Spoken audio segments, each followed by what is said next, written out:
Okay. This morning, I'd like to share a devotion with you that is a closer look at what Psalm 23 tells us, and it's by a pastor, Tim McConnell, from North Carolina.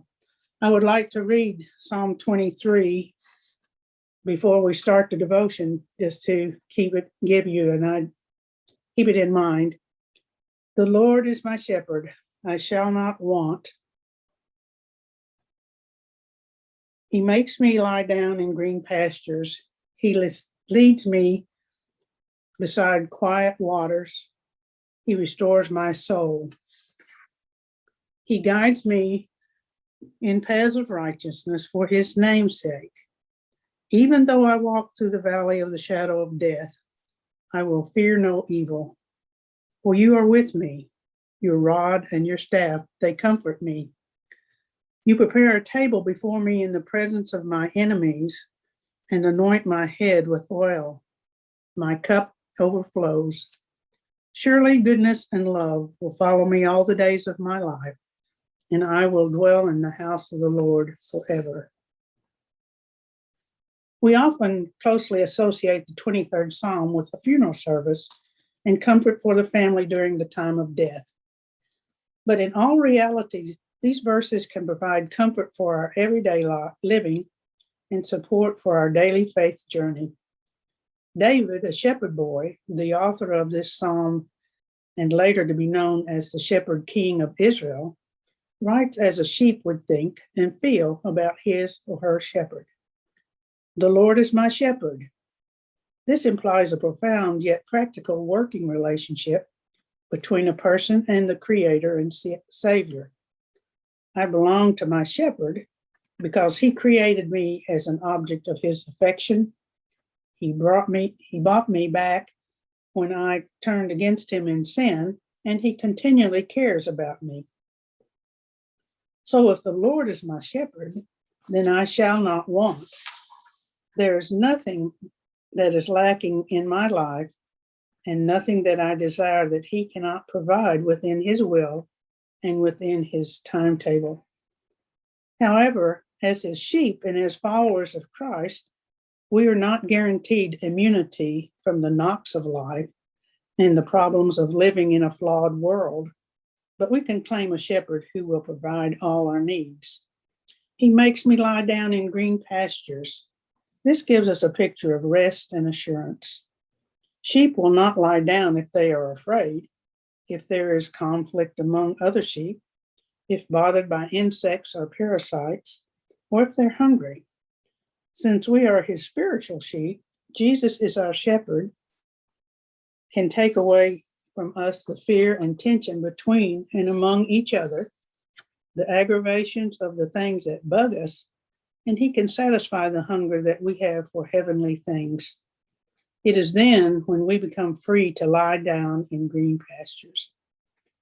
We find that sheep prefer the still water of a stream. The shepherd will often dam up a fast-moving water at a creek to form a quiet, still pool. Sometimes, however, the sheep may go for days without water. Their only source of water is the dew found on the grass in the early morning. Many times it is in the stillness of the early morning in which we find the quenching of our thirst as we open our hearts to God in devotion and prayer. It is in another psalm where we find the words, "Be still and know that I am God." God is found in still waters. His words, "He restores my soul," indicate that even in the wonderful care of our shepherd, the still water and the green pastures, there are times when we will need to be restored, repaired, and renewed. There is an exact parallel found in the world of sheep. Sometimes a sheep, because of its center of gravity, will turn over on its back and be unable to get up. In England, the shepherd's term for this condition is casting. A cast sheep will lie for days and even sometimes die on its back if it doesn't get help. We can get in that condition also. Maybe the word downcast describes our despair, discouragement, and our helplessness as we wander away from God and get into serious trouble. I can see Jesus coming to us as a good shepherd, turning us right side up and placing us on our feet. He restores our soul. Sheep are creatures of habit with a tendency to go the same way to the same pastures until the pastures are worn out, leaving nothing to eat. We have that same tendency. We can be assured, however, that our shepherd will lead us on the right path. It is Jesus who leads us into new pastures with abundance of food and opportunities. It is our responsibility to follow. We will starve to death spiritually if we stay behind in a worn-out pasture. Jesus says, I am the way, the truth, and the life. I came so that they might have life, so they could live life to the fullest. John 10:10 and 14:6. We must be willing to give up ourselves, pick up the cross of discipleship, and follow our shepherd into the paths of righteousness. May the Lord add his blessing to these words as we go through this next week, that you will know he is with you and that we can depend on him every day. Thanks.